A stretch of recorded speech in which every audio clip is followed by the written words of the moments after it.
Right, no doubts. All right, I think it's already 9:10, so we have enough buffer of 10 minutes. So let's start the session. We already started recording. All right, today we will see few of in control flow activities like in the web automation. Whenever you're trying to automate different UI elements, we'll get exposed to different control flow items.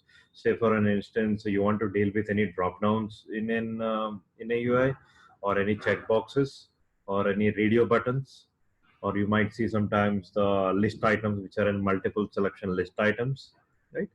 We'll walk through all these each with an example, and also we'll see take screenshot and save image activities.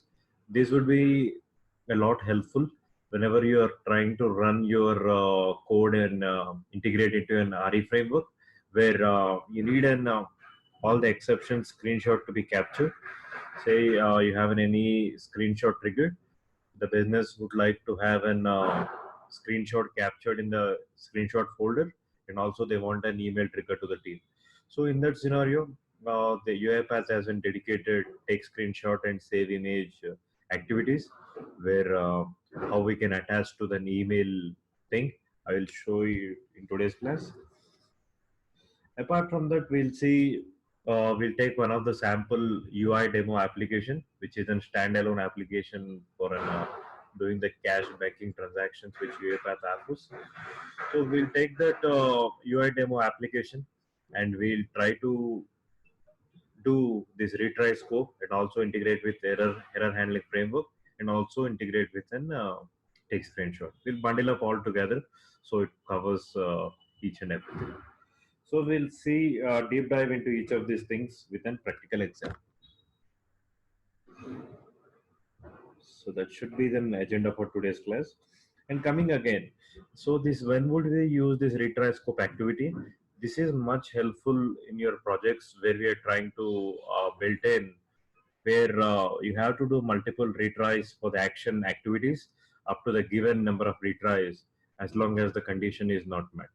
So once this condition is met, it exits from the scope. You don't have to do any retrial items.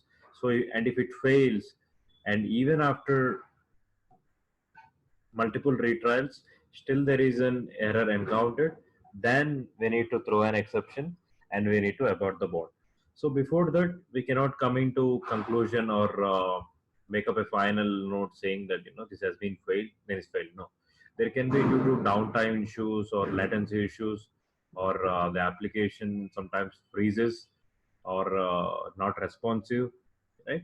So there might be other external uncertainties which might encounter. So before we come into any conclusion, it is always a good idea to because we are trying to automate something, the external applications, always a good idea to go for in multiple attempts. So this retry scope activity would help us to overcome this issue, right? The similar way, which as I told you in the previous class, the 2 while loops works. First, the action gonna perform everything. I mean, first it will do the set of activities within an action, and then it evaluate the condition. If the condition, whatever we are trying to do, is successful, then let's knock out from the loop. If it is not successful, then just try to go for an multiple atoms depending on the retry interval and the number of retries. That's how the functionality which works for the retry, right? And also one more thing, whenever you're trying to do this retry scope, in the action you can put any piece of code. Coming to the condition, it only accepts the boolean kind of an expressions or values. Say you can use any is true expressions with file exist, or you can use any element exist or image exist. So the output of this particular activity which you're trying to put down in your condition block, it has to be a boolean. Let's see with an example. Okay, I'll be uploading a standalone UI demo application. You can see on my screen there is an UI demo. This is a very minimalistic the executable file, which all you need to do is double click it. That's all. Okay. Once you double click it, it will ask for login credentials. So the default login credentials are admin, and then the password is password. Okay. So this is how it looks like. This is one which UiPath used to offer a long time ago. This is simple deposit banking kind of transactions where you have an radio buttons of deposits, withdrawals, and some kind of scaling and cash out, how much you want to do. So this is an application. Okay. So either you can accept it or you can cancel it. So this is a sample UI demo application where you have an different banking transactions it get involved per transaction.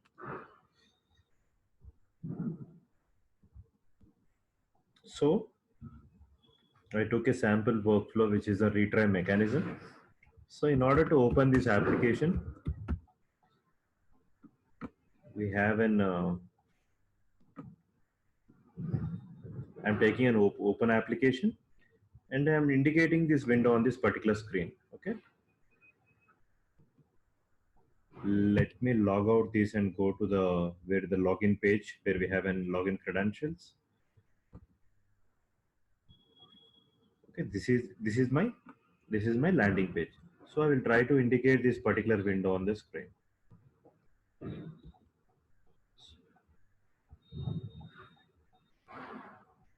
Okay.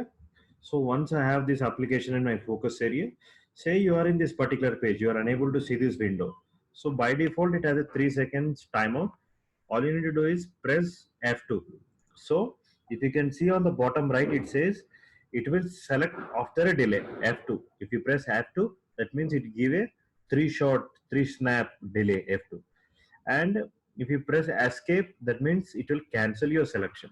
So once you have this particular pane in your focus area, I am select this window. Okay. So if we can look at an target selector, it says input selector is a UI demo application, which is Handripper, and then UI demo. Okay, once I open this application, what I'm supposed to do? I'm supposed to enter the credentials, right? Username and password. So this is something it is taking from a particular user. Okay. So in order to get a credentials from the user, so there is an activity called request credentials. Okay. So I'm taking those request credentials and the input. I will take the message as UI demo credentials.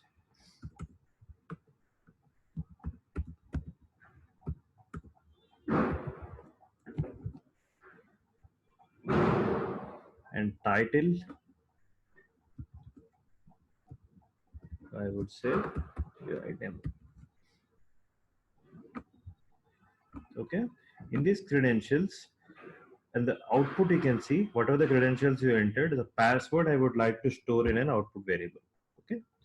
So I say str password, and the username also I would like to store in one particular variable, which is username. Okay. So after I took all the credentials, this ID and password, now what we need to do next? We need to click login. Okay. So before doing that, after I open this application, I need to type something, right? What I need to type.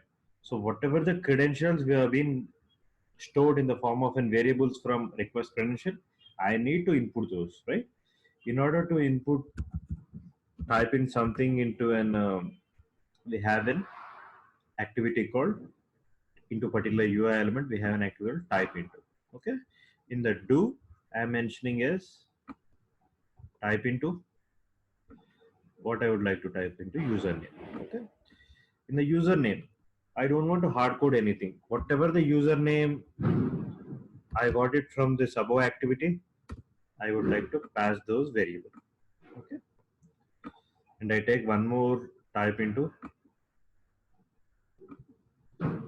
which is for password. And password I would like to store as well. And after you click in your credentials, we need to click login, right? So I'm taking click activity.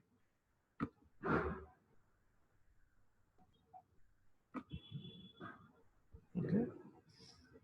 Here I'm specifying the click type as, here you can specify if it is a single click, double click, or up click or down click. I'm specifying as double click, and I am saving it. Okay. Now,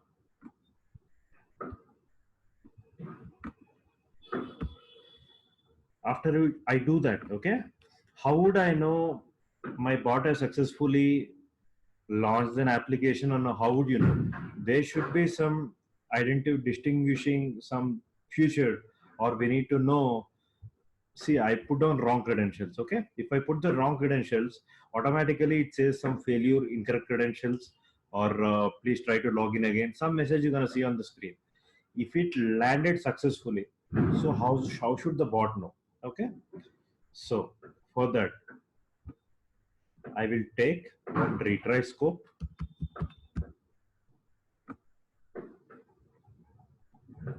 Okay, this is my retry scope. See, you can see all your action item. They are saying drop all your activity of an action in this code, and on the bottom they are saying, as I told you, it will first execute your action and then it will evaluate a condition. So what I will do, I will put down all the code whatever we developed on the bottom into an action. Okay, I'm just dragging and dropping in an action.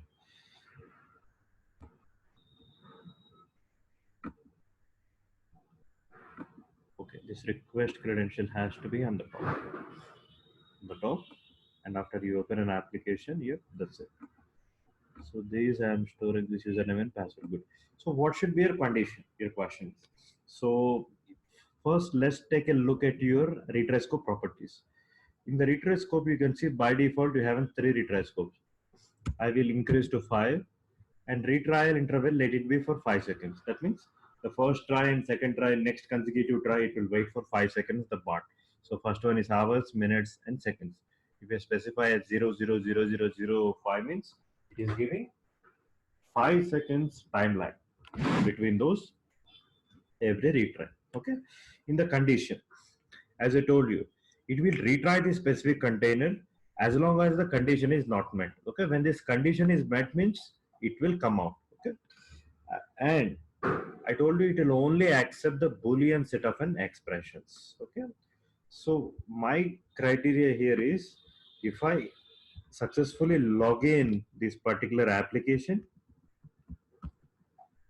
when I say login, how I come to know that it landed successfully to this application is, I will identify this particular button. You can identify anything.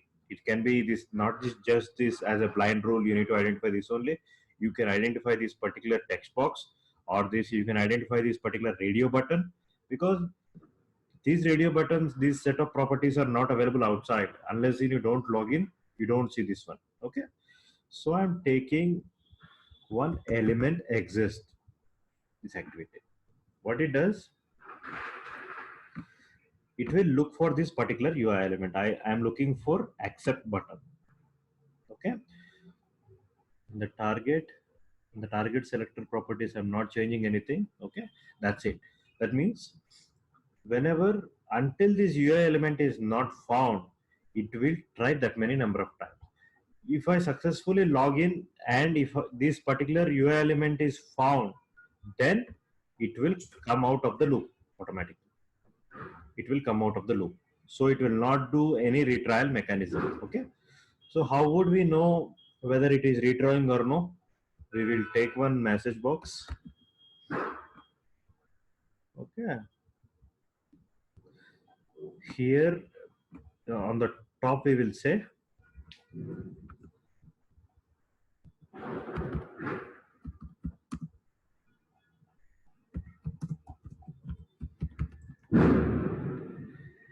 and we'll take one counter.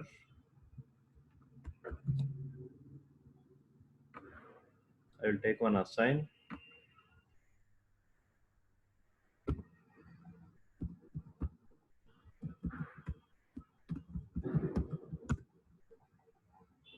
and this counter I make it as a variable type integer, and by default I set it as 0. Okay, and I will try to increment this counter by 1. So I would like to know which particular iteration it is running as of now. So I'm specifying retry in progress.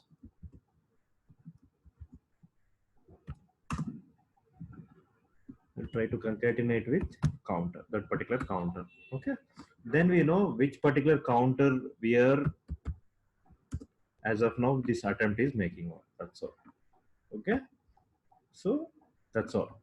I put all my action items here, and initial counter will be 0 plus 1. It will be 1, and again it will come to 1, make increment to 2. That's how it will keep on repeating. Now I will try to close all these UI demo applications, and let's run and see how we are progressing. Okay, good.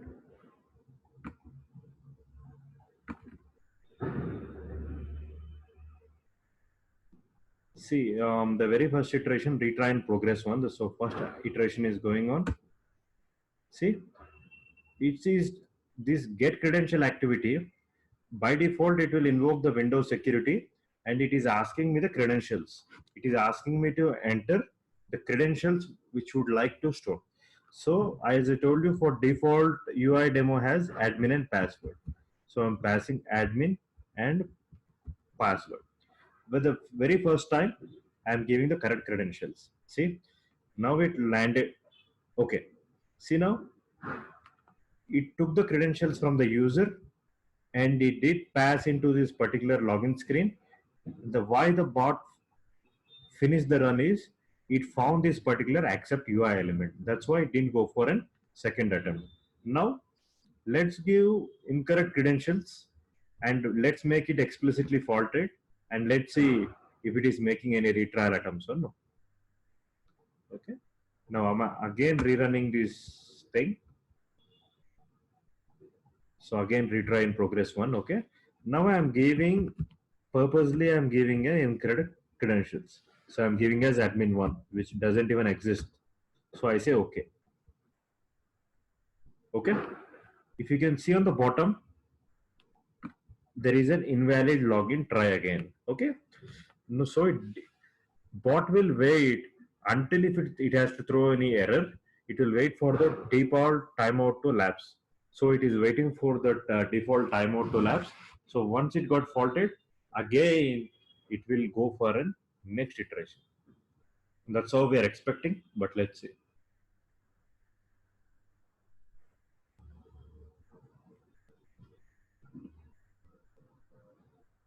So every activity, see now again it is asking for an second attempt. So now also I will give incorrect credentials, admin 2, and I say pass incorrect credentials again. This is a second iteration. This time also it failed.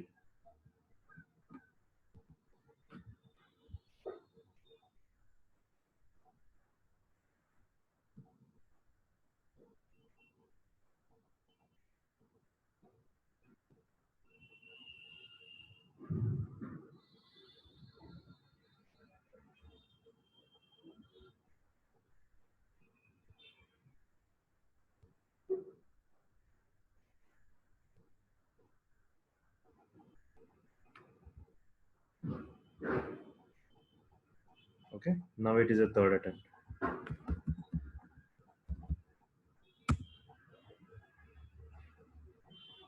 So since we haven't retried attempts of 5, let's make the 5 attempts and see what will happen.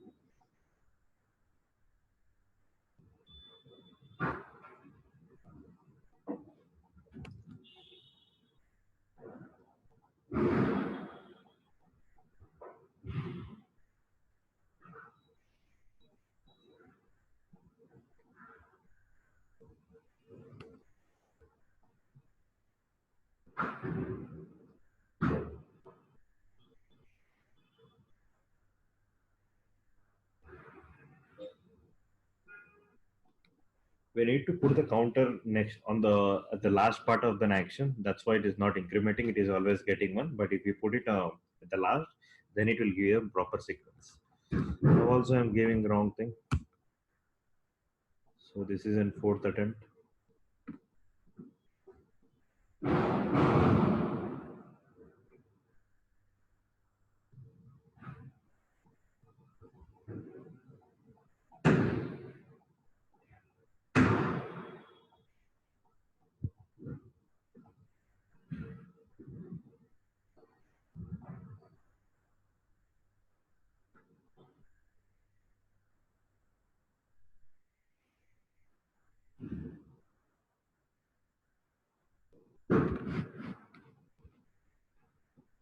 So this is the last attempt which it's supposed to.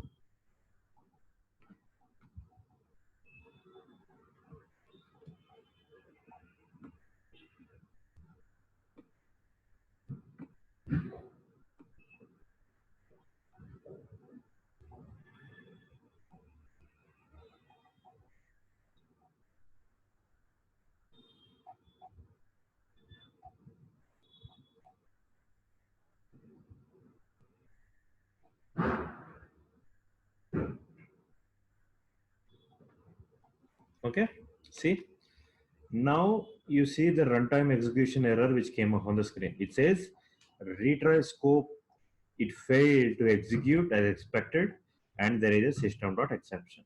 So if you look at the output logs, okay, I open the logs. So it says the same thing. Retry scope after doing for 5 attempts, even though it failed. We need to catch this exception, right? Because we can't leave the bot to uh, unevenly, or which we are not softly we are not aborting an operation, or we are not closing an application. So it need to be handled. So now my one challenge is, in order to retrying things, I fulfilled it. But however, after maximum attempts, I am seeing some runtime exceptions that need to be handled. So in order to overcome this, we this is all my risky part of code. That means there is an every chance the exception might trigger at any point of the sequence. So I will surround this whole thing with try catch blocks. Okay, why I'm trying to try catch it? Because I feel like this particular piece of code, there are exceptions, chance of prone to exceptions, and I need to explicitly handle these exceptions. Okay, so what I'm mentioning, so let's decrease this retry scopes to just 2 retries, and catches block I am defining a system exception class, and I am saying just log a message,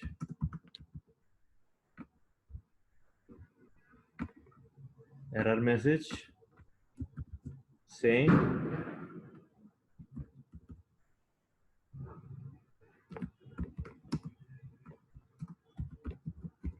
failed to launch UI demo application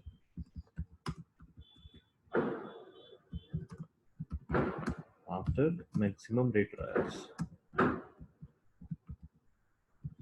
So this is a message I want to softly land. Okay. In the finally block, either what I will do, I can close an application, or yeah, let's try to close an application. Okay. So I will say close application, and I will try to select this UI demo application. Okay.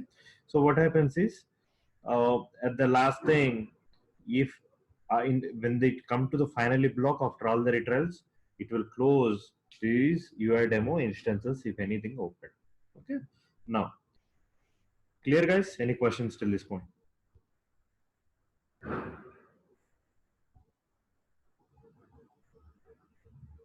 Guys, any questions till this point, or can I move on?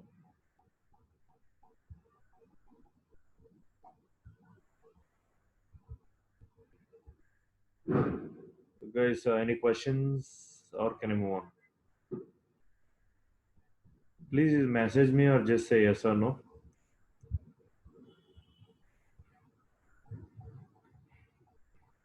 Am I audible?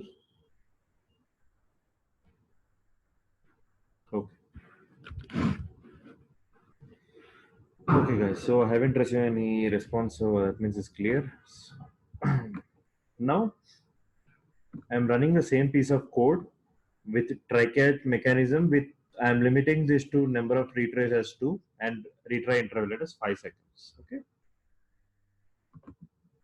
So let's see how it behaves without try catch block and with try catch block.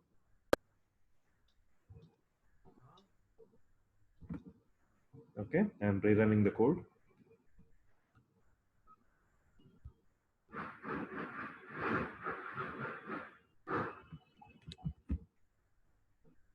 Okay, now also I'm passing the wrong password.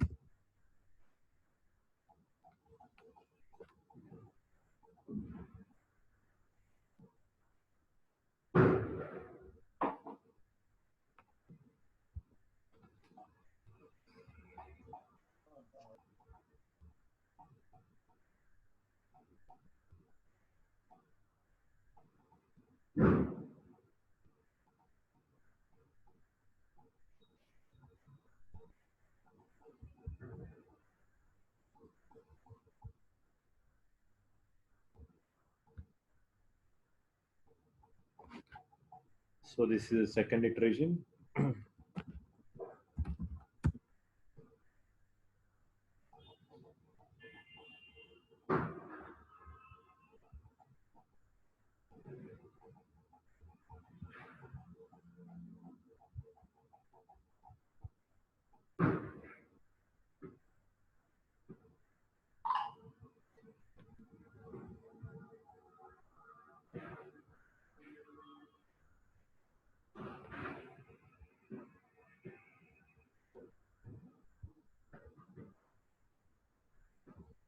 See guys, have you observed one difference? Before there was a runtime exception, which was a runtime error, which was popping on the screen. But now this has been handled because since we enclose this within a try catch, now we are not able to see those runtime exception. And also when you can closely monitor the logs, whatever the log it happened, I'm trying to capture, say the logging event failed to launch UI demo application after maximum retries. Clear? So, and also, it also close this one particular instances in the finally block. Whatever the existing UI application was there, it even closed this thing with the help of a try catch. That's how we supposed to handle it robustly. Whenever you put down, build your code, and you want to integrate anything with error handling, this framework, if you want to integrate, this is how we're supposed to integrate it. Now business will tell you, I don't know, by looking at this message, I don't know what this particular message is. Okay, they will tell they want to have an email triggered. Okay, so since we have already covered your email things, okay, so all we need to do is you need to configure these SMTP settings, like what would be, who you like the email to trigger to, and what would be your subject message, and what is the body you want to write. Say, while running this particular UI demo application, your bot failed to run, and when was the run date you can include, or you can include what is an exception message, technically and functional message.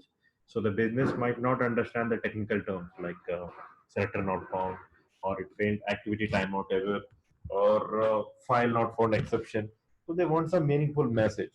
So we can put down all those things and we can send an email trigger to the team. This is the one thing they would ask. Since we don't have an SMTP configuration, I'm not showing those mail thing, but usually we put down this way. Now, and second thing, they will tell I want to have a screenshot captured. Okay, they would like to see what is an exception screenshot. So before doing that, usually in your projects, what they will do, they will have one exception screenshots folder get created in your project folder structure. Okay, so in case if we don't have this folder, so we have to create this particular folder, and you want to take the screenshot in this particular folders. There are screenshot folders. Okay, these everything should be happened in your catches block, because We don't want to happen in the try. This is your normal sequence. If any exceptions got caught, then these set of things need to be happened, right? We don't want any screenshots to happen if run is successful. Any failures only you want the screenshots, right? So what I will do, in order to check if any particular folder exists or no, there is an activity called path exist. UiPath dot included in system dot activities. So I drag this activity. You can specify either a file or a folder and select the path type as a folder, and I'm giving this whole path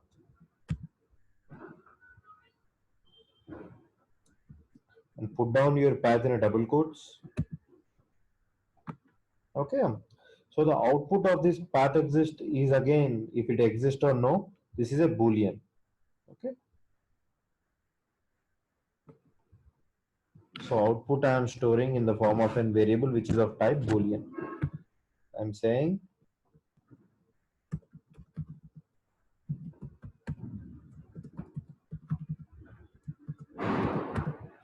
screenshot folder exists. Okay. And I'm taking one if condition. And I'm taking one if condition. If this particular screenshot folder exists, that means if it is already exist, then what would you like to do? You would like to take the screenshot. In order to take the screenshot, UiPath does for a specific UI element, it is included in the namespace uipath.uiautomation.activities. I'm dragging just this text screenshot. Okay. If you can look the properties, either you can specify your element or you can specify your coordinates. If you don't specify any selector or you don't specify any target properties, by default it will capture the whole window, the active window, whatever is in the active window. When I say the active window, when I minimize this UiPath, so whatever the screen it sees, it is considered as an active focus area, that it will get captured. Okay. So I would like to capture the whole thing with the screenshot, and the output I am storing in the form of an one variable. Okay. I'm taking screenshot out, and the variable type, if you can see, it is in the form of an image. This is a new thing which you are seeing today, is which is in the form of an image. Now, after, see, taking screenshot is something on your laptop or in a machine. You press print screen, or you use most of the time the snipping tool, or you use some paint or any other thing, right? It is a similar way it works. So after you take your screenshot, you would like to save that particular image, right? In order to save this particular image, you have an activity called save image. Here we should specify which image we would like to see. So whatever the output screenshot variable we got, we would like to, that is an image. And what is the name would you like? Okay. So I am saying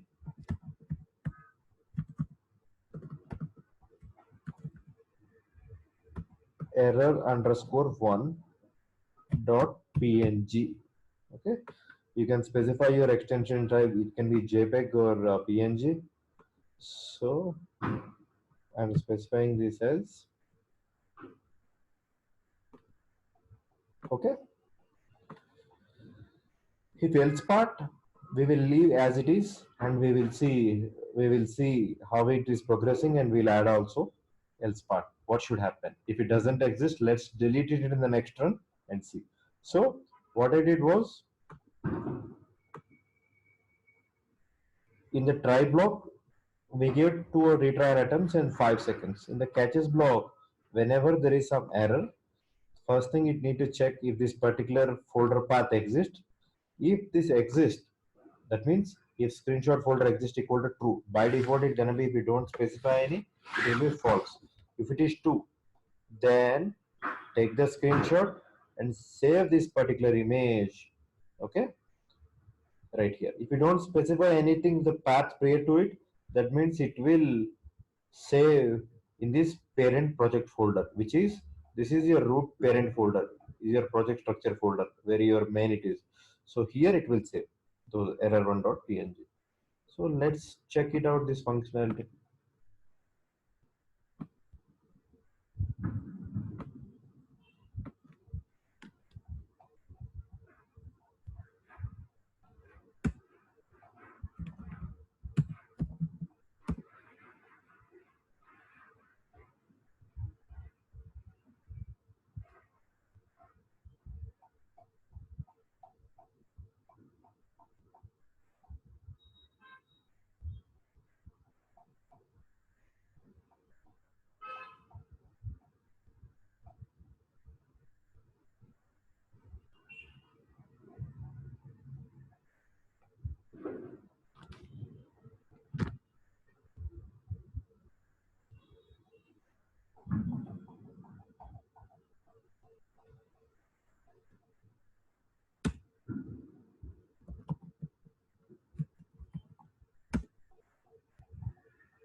It is going for a second attempt. Okay, now look at the output logs, output log events. So we had a similar log message got recorded, but what I'm expecting, it went to the catches block, right? So we will see in those project parent structure, if any. Hey Subhareddy, could you please mute yourself?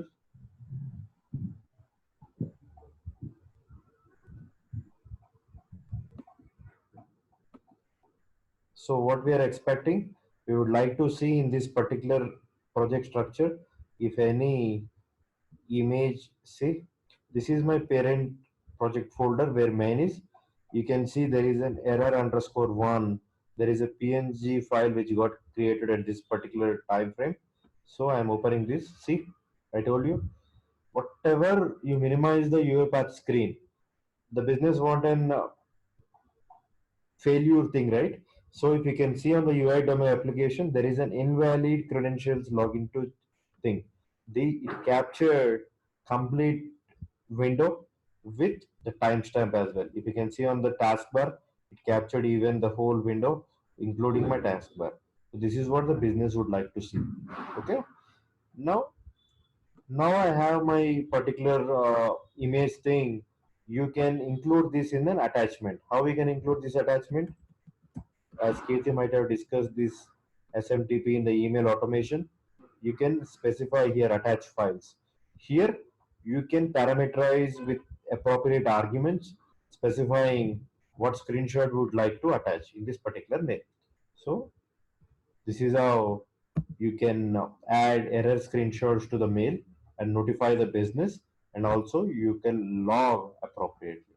Now, what if this particular folder exists? As of now, you are seeing the true evaluation. What if it is else? If it is else, I would like to create a directory. Okay. So in order to create a directory, there is an activity called a create directory. All you need to do is specify your directory path. So this is a directory which I would like to, which I'm interested in. So I'm specifying the whole path and say okay.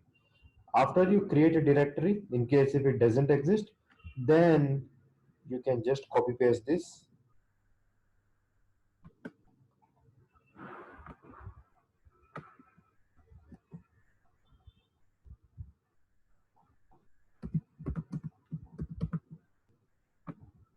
Then you can do the similar set of an activities what you do. If it is in the then block, you don't have to create the directory. If it is in the else block, just create the directory and take the screenshot and do save the images, and what are all the email triggers you want to do. You can do any kind of a logics you want to incorporate here. Either you can log. See, sometimes the business wants for compliance or some auditing purposes, they want to have the timestamp, and also they want to have some notepad kind of a logging. So you can put down all your error exception messages. You guys know, right, how to write down exception messages. So for any, if you want to include any exception messages to the mail, I will show the syntax. Since you are in the catches block, exception dot source, and you can include exception dot message. That's it. So this would give what kind of an exception message was it, whether it can be a file not found or a input output operation or outbound any exception. It can be any class. It will capture all the majority of an exception classes. So try to put down this in your mail messages, and you can log this effectively whenever this any particular this exception is going to trigger in your projects. Clear?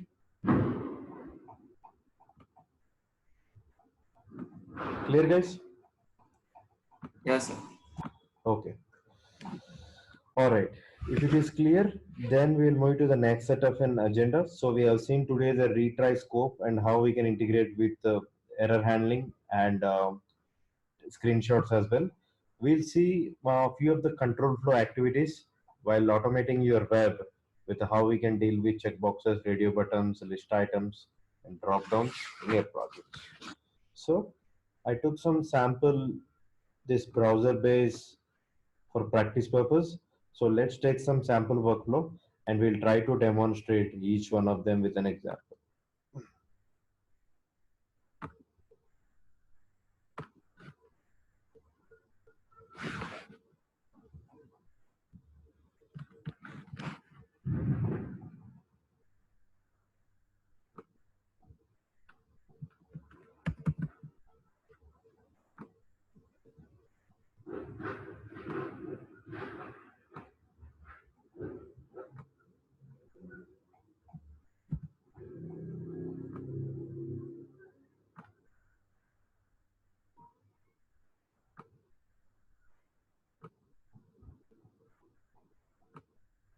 So let's start first with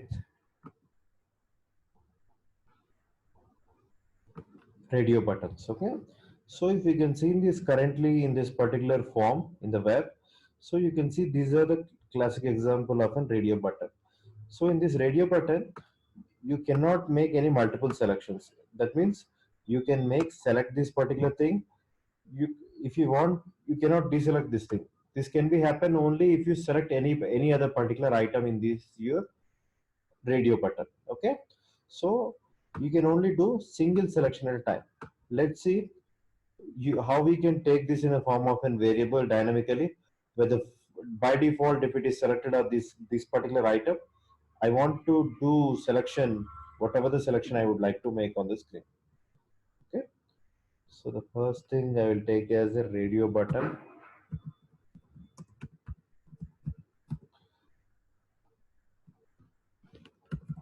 In order to handle these radio buttons, we have an activity called check.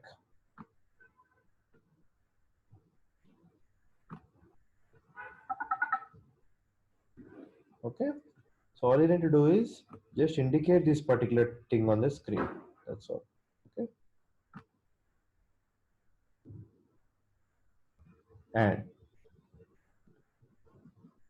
and nothing need to be changed because by default when you capture this thing, a target selector it get captured saying it says the groove, say it belongs to the groove one, and wherein the web control idx is one. That is a very first checkbox which I selected. Okay, nothing need to be done. And here the options you can see the action, whether you can specify for that particular checkbox, you can either check or uncheck it or toggle it. Okay, so I'm saying uncheck this particular thing.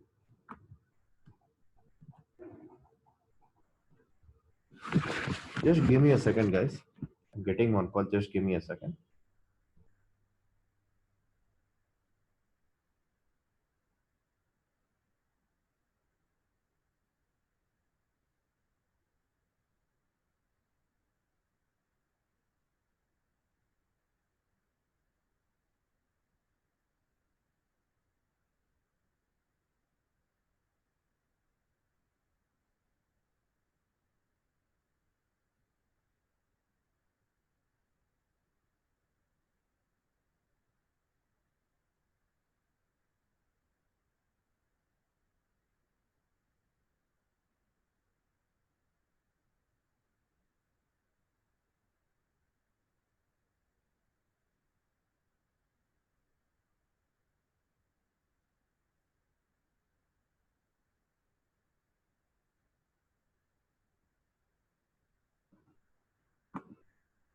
I'm sorry. Yeah. So I would like to, I'm using, as we are discussing the radio buttons. So I took the first check item where I would like to, you can specify the action item of either you can check it, uncheck it, or toggle it. So let's take one more checkbox. Let's see how the check and uncheck is behaving. So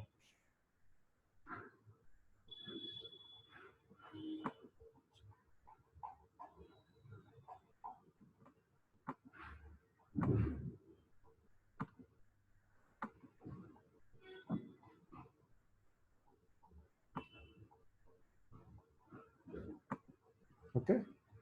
So let me run this thing.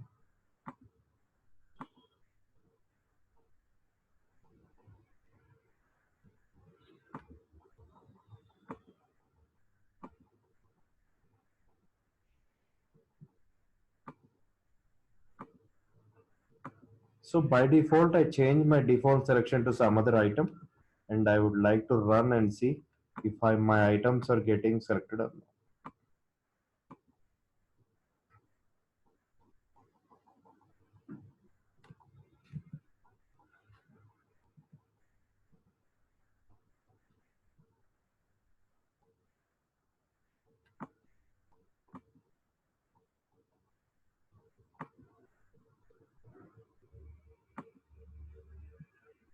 So we selected this particular milk lasso. Let's change this selection.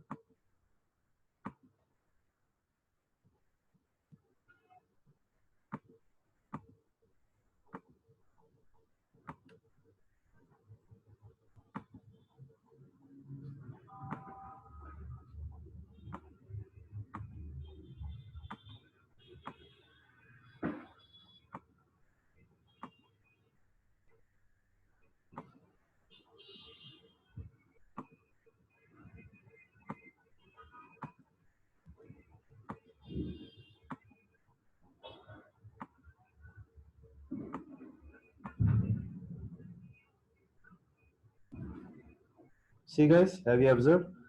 By default, it was number 3 and number 3. It changed to the particular radio button of butter and beard because we just modified this particular selector to see in the screenshot. You can see we were asking to, it was by default, it was made some selection.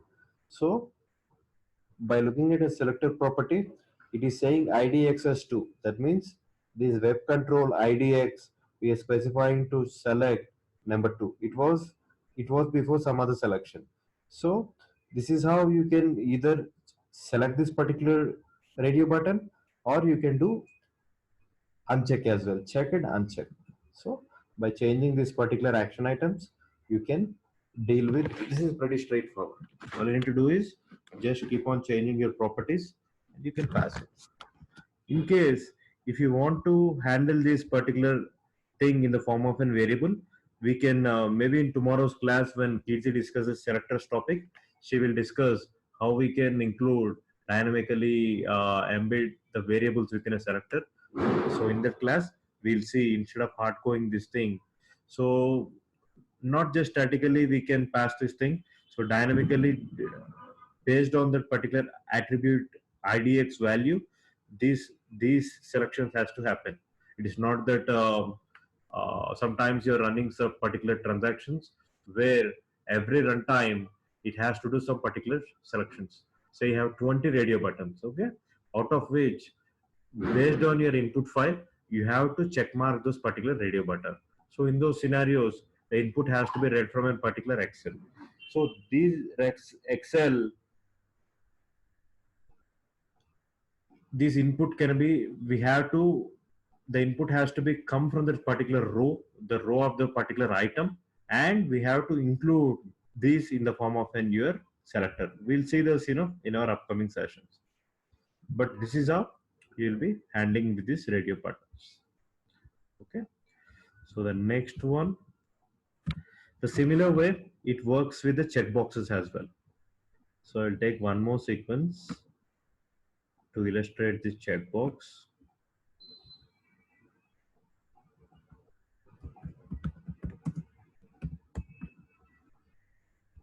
So the checkboxes will take See, this is a sample form I'm taking for checkboxes.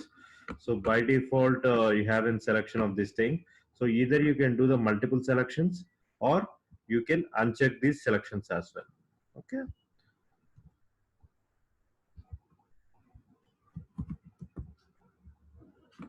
In order to control these radio buttons and checkboxes, same check would work. Okay. This particular activity would work for radio buttons and also for checkboxes also. So I'm saying check this milk, which is my first item. And also I'm saying check this particular cheese as well. And the last one, I would like to uncheck the middle one. So I'm specifying this as butter to uncheck it. So in the action items, I specify the first one I check and the second one I check and the third one uncheck. Okay. So by default, I only have this particular butter in selection. So let me run this and see. So I'm running this workflow. So I'm moving this connection, I'm deleting this connection, and I'm building and I'm making this checkbox as a starting node. So that means any part of the code it won't run, it will only run this particular checkbox.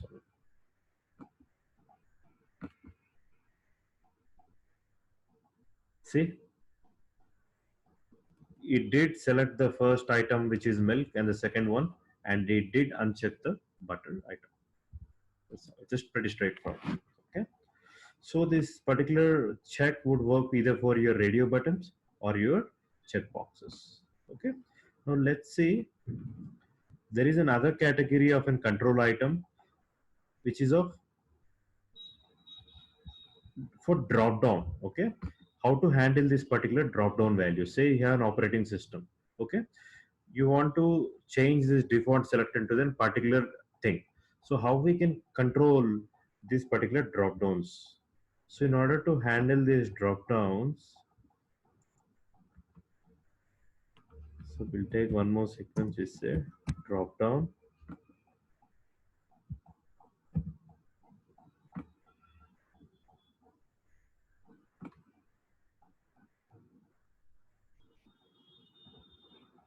So there is an activity called select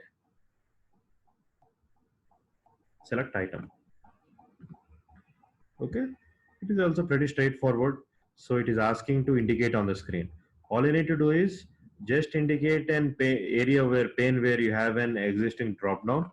So I'm just selecting those particular region. See, when you select this item, by default, see all the particular items which are residing in this drop down, it get captured. Okay. Now,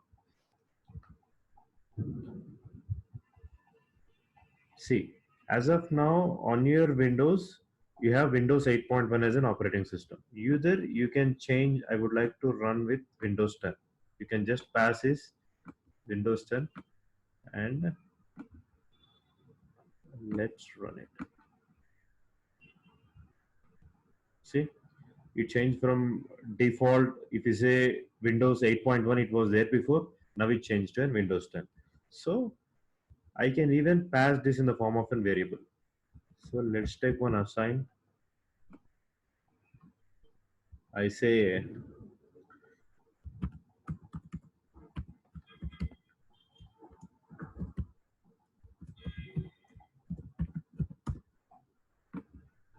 so I take this particular Windows 8.1 itself in the double quotes.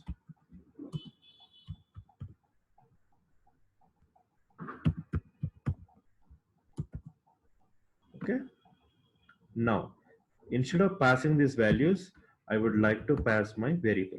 Okay. Now,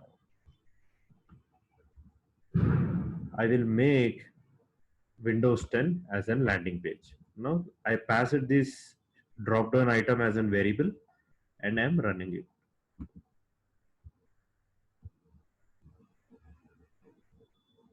See, it even accepts your variable.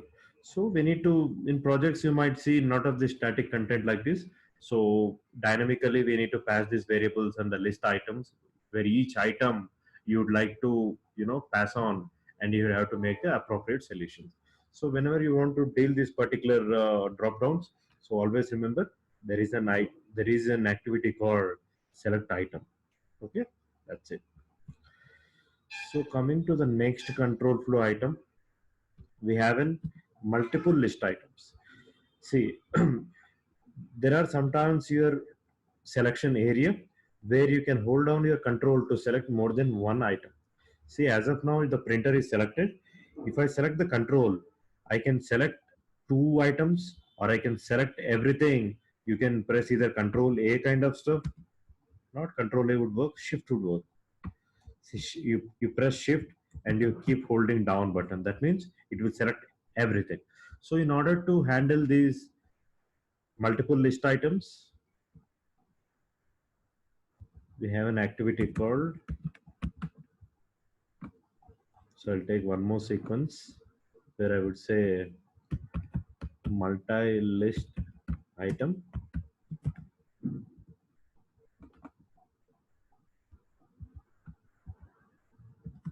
The name of an activity to deal this kind of scenarios is select multiple items. It selects one or more items from your list box. This particular activity. Okay. All you need to do is select this multiple list items pane. Okay. If you can see this particular multiple items, this is in the form of an, here I want to include the printer also in this thing. Okay, so how I can include it? So just within a double quotes, include this particular list item value. Okay, as of now I'm including the scanner and printer, and I would like to see, I'm selecting the modem router as of now. Okay, and I'm running this. I would like to make this as a start node.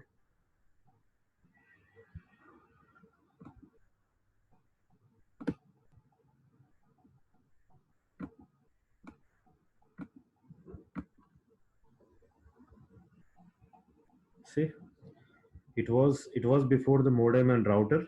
Now it did select multiple items, because in your particular array, in your particular this multiple items, which is of an array of string. Okay, we specified all the items to be selected in your list box. Either you can pass in the similar scenario, you can pass even the variables as well. You can specify a list of all the items which need to be making selection. Clear, guys? These are the major control flow items where you will see dealing with the different buttons and checkboxes or drop downs or multiple list items in your UI. Clear, guys? Any questions?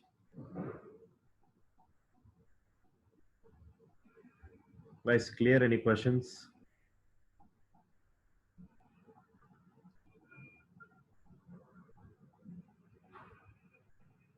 Okay, good. So that's it, guys, for today's class. I think we have covered this retry scope and this error handling mechanism, take screenshots, and the control flow items. So I think tomorrow, not many classes left over. I think still the pending items would be the selectors topic.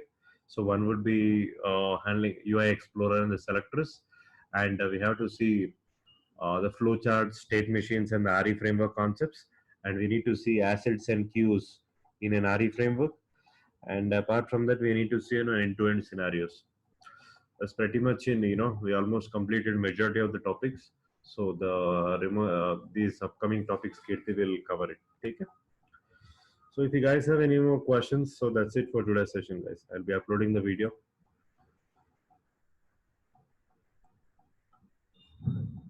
If you guys have any more questions, then thanks for your time. Thank you.